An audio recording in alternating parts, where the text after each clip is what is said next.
Okay.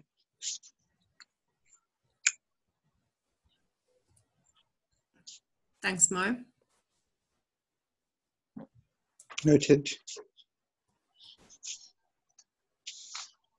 Ah, there we go. There's Lynn. Apologies. Okay, should we carry on?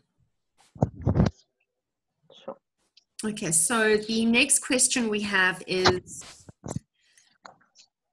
age a major factor in the selection of master's clinical students, or do personal experience play an even greater role in determining a suitable candidate? Okay.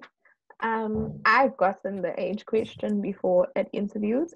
I must admit I've been to 4 different institutions. Each institution has their own factors that they consider. So you cannot just paint them all with the same brush.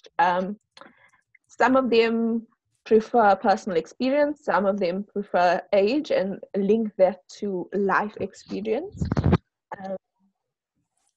There are places that factor in age. But don't make that the only thing. Don't say to yourself, I'm too young and this is not going to happen for me. Apply nonetheless. Definitely work on the experience that you have.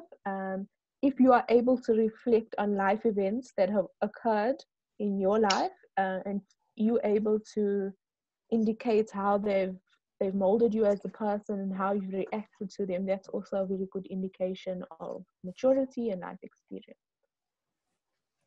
Thank you. We have another question with regards to neuropsychology. Is it still through the clinical route, or is there a discipline for it?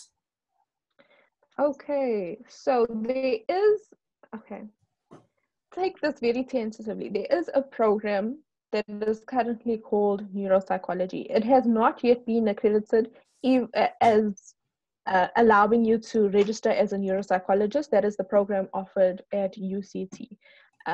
According to the communique that was released, sure, it was the end of last year, there is a process that is underway to perhaps create a program that would train people in neuropsychology. That currently doesn't exist. So you would apply for your existing categories and then continue with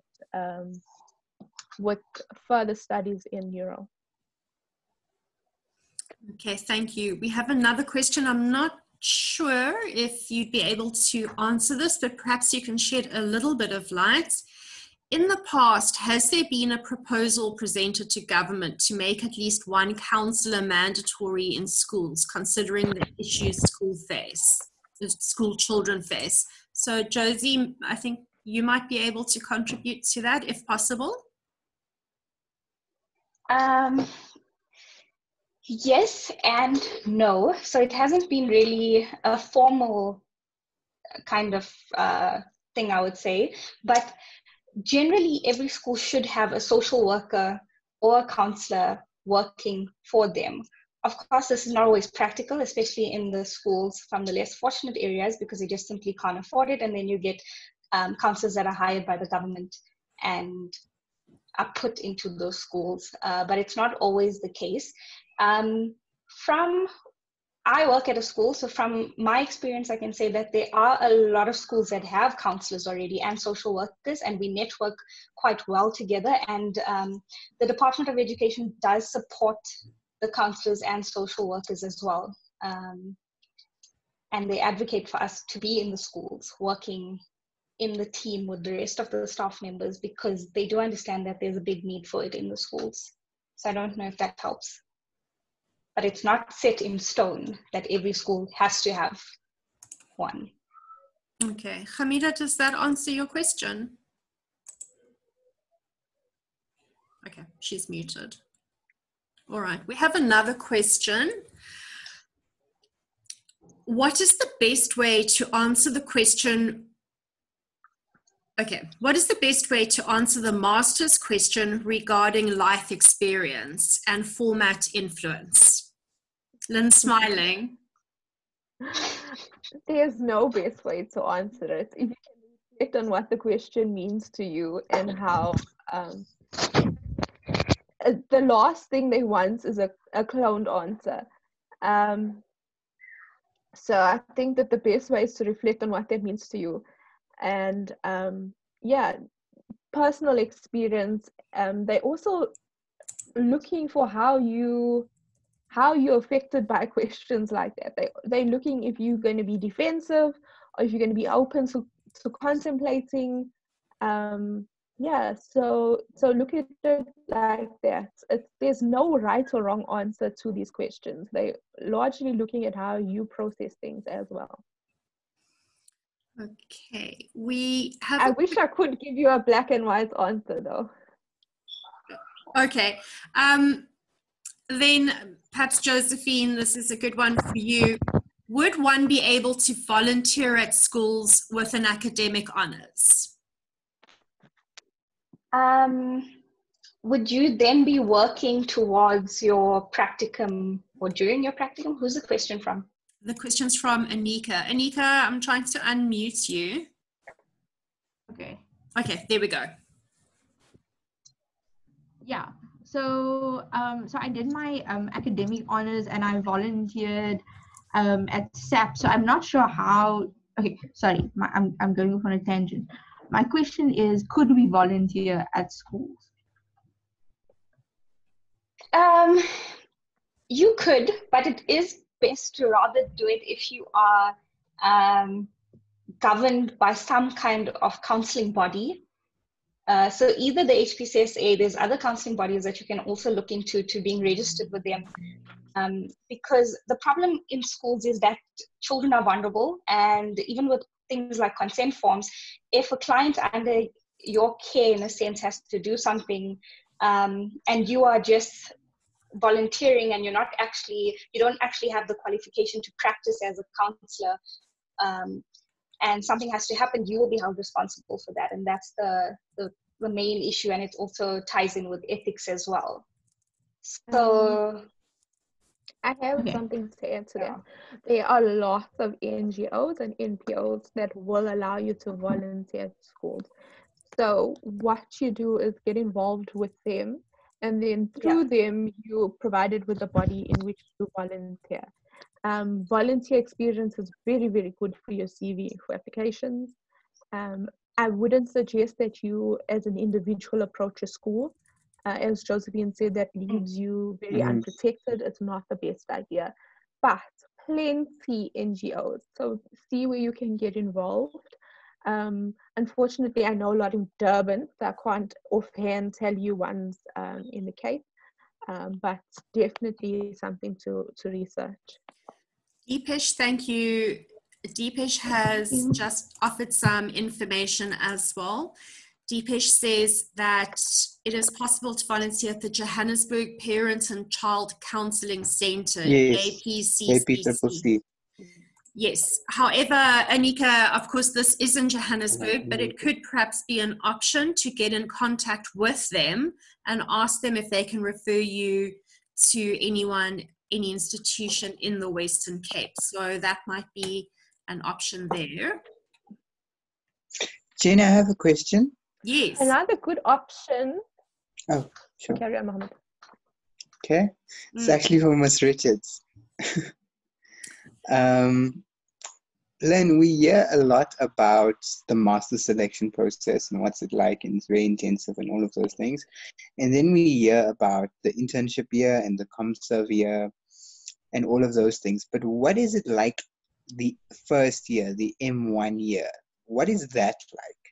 What's the Monday, wake up in the morning? Okay, obviously you're waking up from your bed and putting on your laptop now.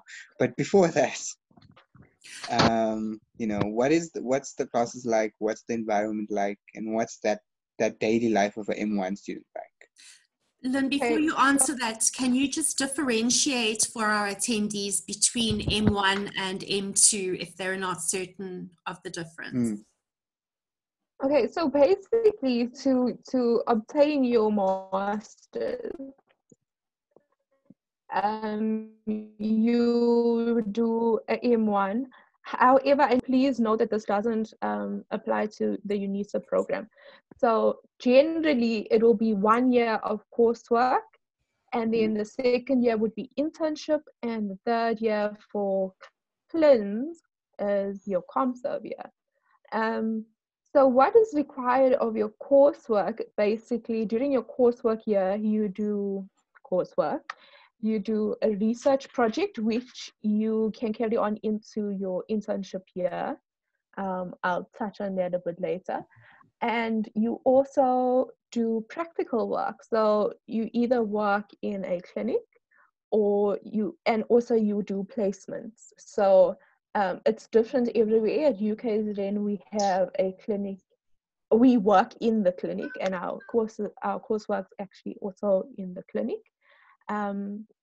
I know other places have different ways of doing this, but basically there's a practical component. We go to hospitals on Wednesday, and then the counselling students go to their placements, which is DUC and Mancosa.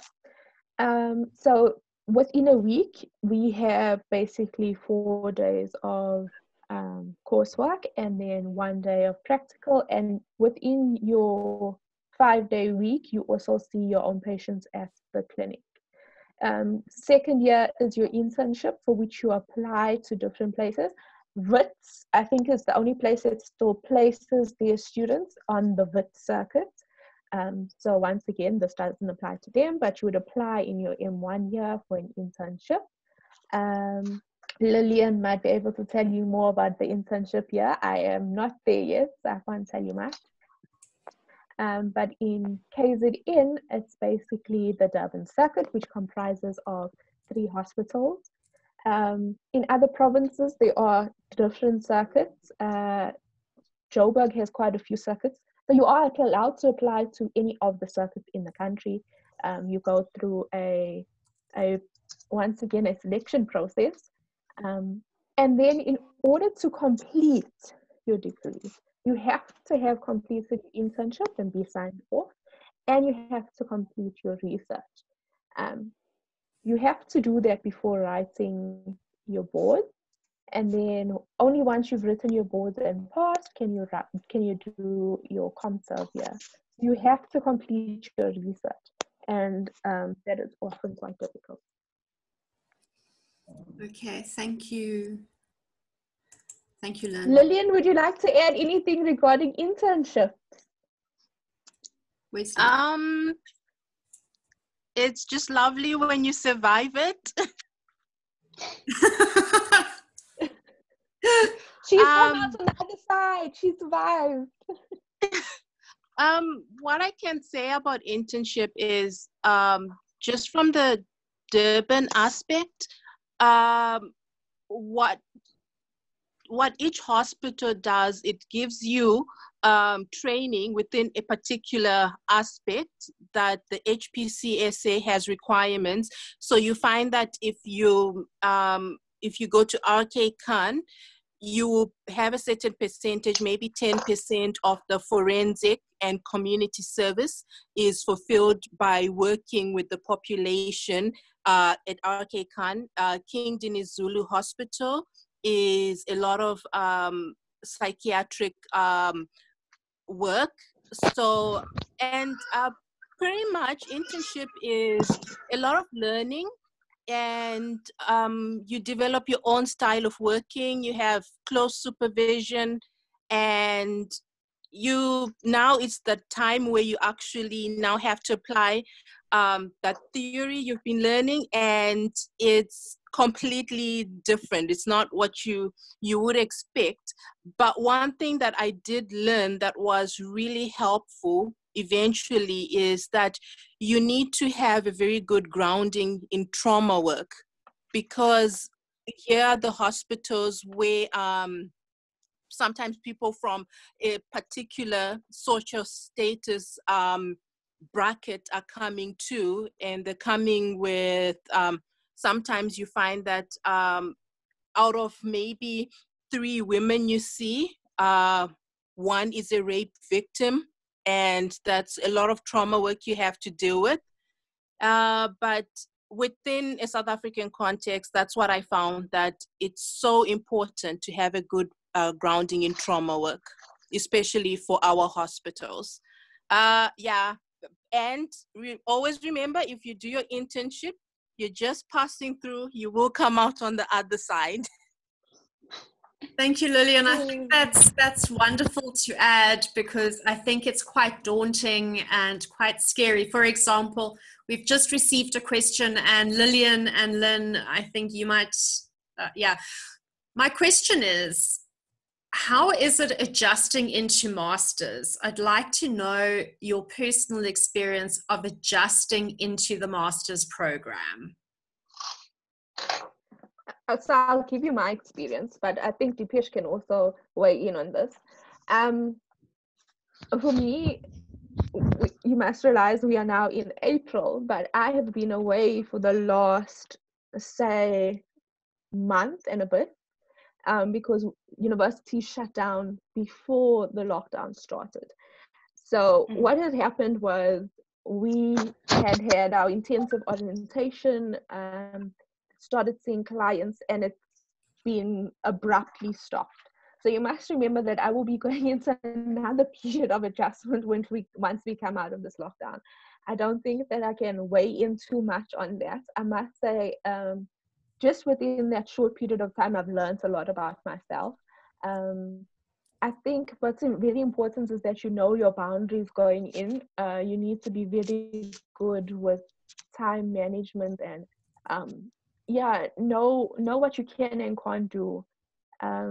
Work on yourself, take the criticism that you get and really look for the truth in it and work on yourself. But for now, that's all I can add. I think Dipesh and Lillian can answer that.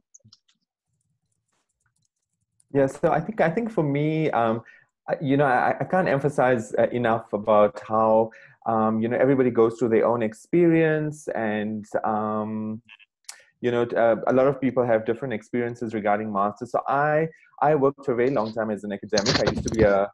I used to be a math lecturer before, and then I switched and did my master's in psychology. So I studied part-time psychology and changed my major and things like that. So for me, I was already working, and then I joined the master's program. So for me, it was a huge relief to be in master's, because I wasn't working. I was just going to class, which was much easier than being a working class person. So whereas other people in my class experienced it very differently, where they felt like it was so hectic. Every day was like you had to have this structured routine, and I already had that. So like I say, I can't emphasize enough that everybody has a different experience, and it's important to remember that it doesn't have to be that weighty, overwhelming, crazy year for everyone. For me, I had a beautiful master's year. I had a wonderful class. People were amazing. The lecturers were very supportive, and I just found everything quite easy and relaxed. I think I was just fortunate in that aspect. So yeah. That's what happens when you have good time management skills, people.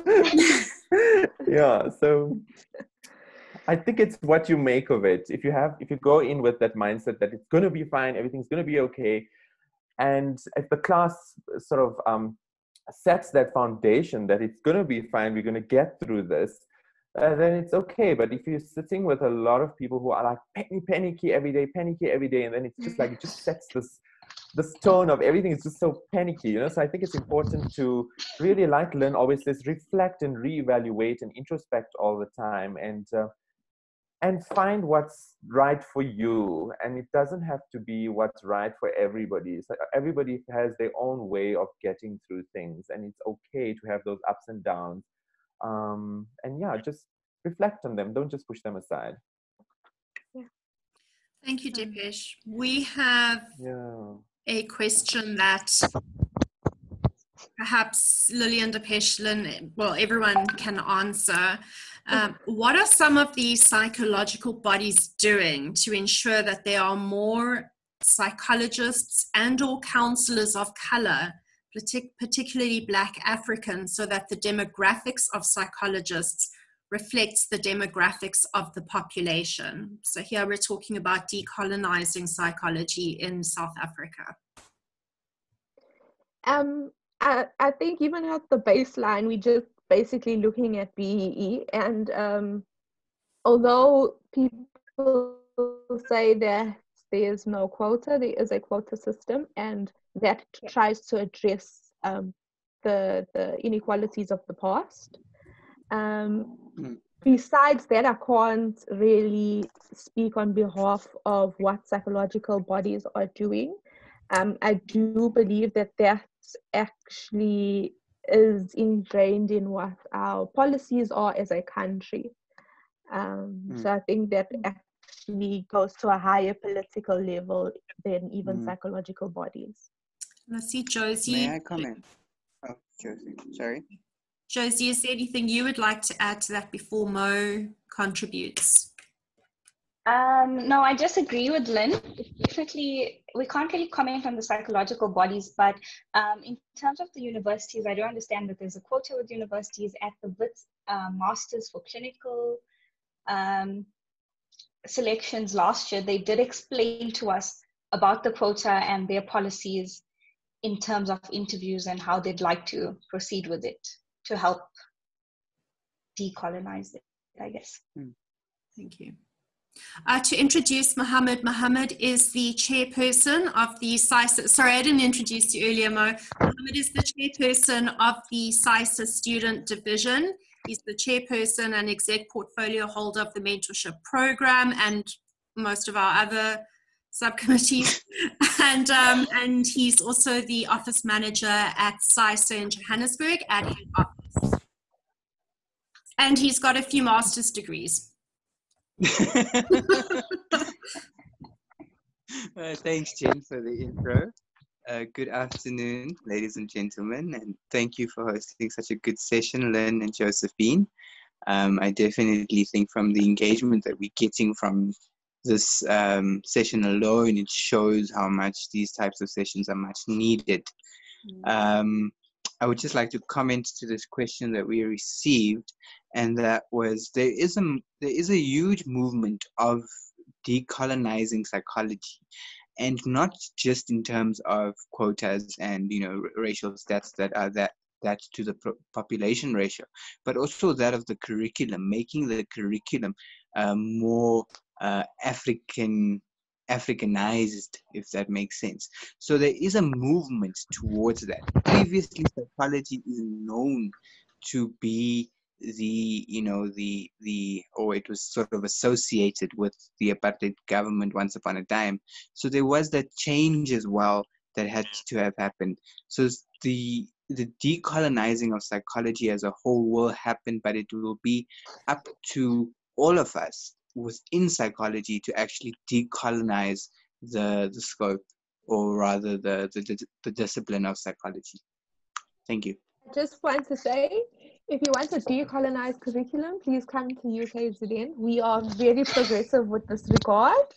Whilst everyone else is talking about decolonized education, we have it. So I think it's Sibonello whose question this was. Come to UKZN. That is very true, Ms. Richards.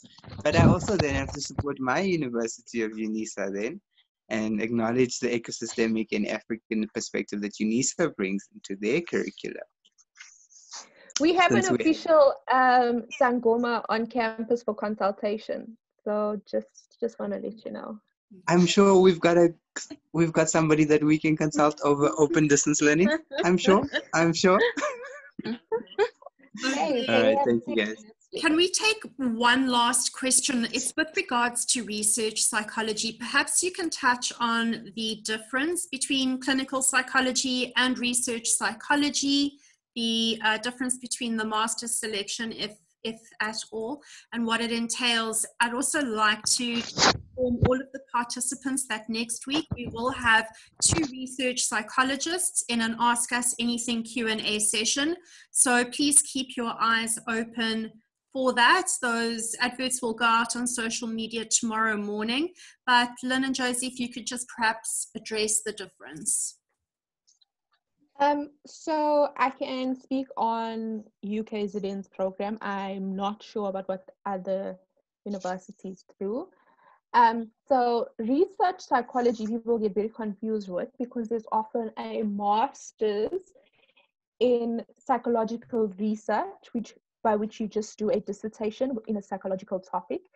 please note that WITS does a completely different thing. They have a couple of masters by research, some of which you can register with HPCSA, some of which you can't. So masters by dissertation in a psychological topic, you cannot register with HPCSA, but a research psychology masters, you can.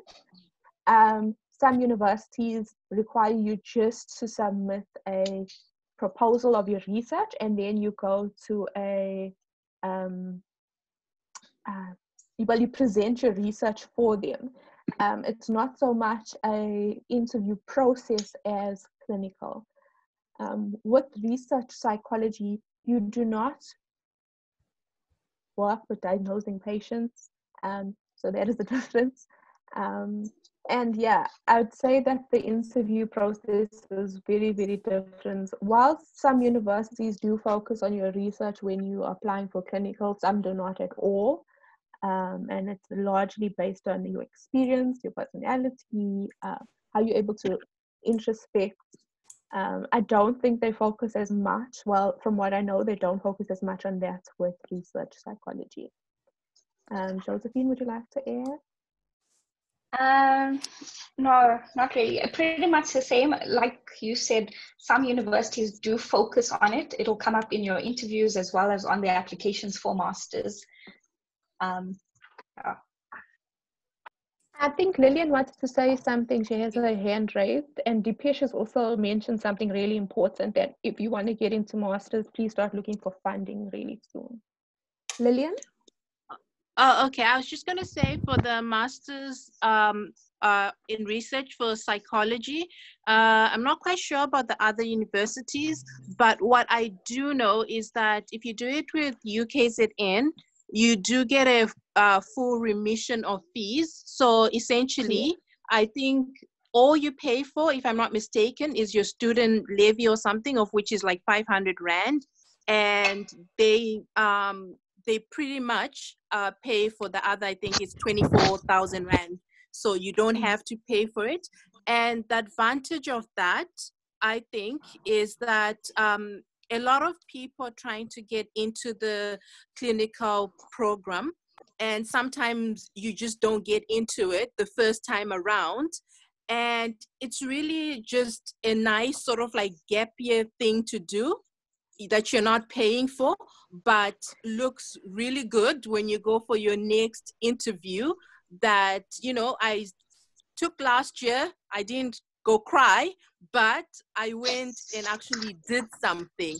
And you find a topic you love, you go with it, and you build up from there. So for anyone who actually does want to do something, if they don't get into clinical the first time around, that's an option, and you're not paying for it, but the benefits are awesome. Thank you, Lillian. Okay, I think it's time to wrap up. I'd like to make a couple of notes. Firstly, thank you, Lynn and Josie, for taking time out of your very busy schedules to host this Ask Us Anything Q&A. Definitely proven very valuable. Mohammed, Lillian, and Dipesh, thank you so much for your contributions too. That too has been invaluable. I'd like to let our participants know that this Ask Us Anything Q&A is the first of many. So please keep an eye on our social media and on our WhatsApp groups. For those who are not part of any of our WhatsApp groups, we have a Student Division Engagement Forum. You can, if you're not part of that group, please send me an email. My details are on the posters that were posted on social media and on WhatsApp groups. And would like to thank our participants. I've tried to unmute most people. If there's any closing comments, this is your chance. In 4 minutes.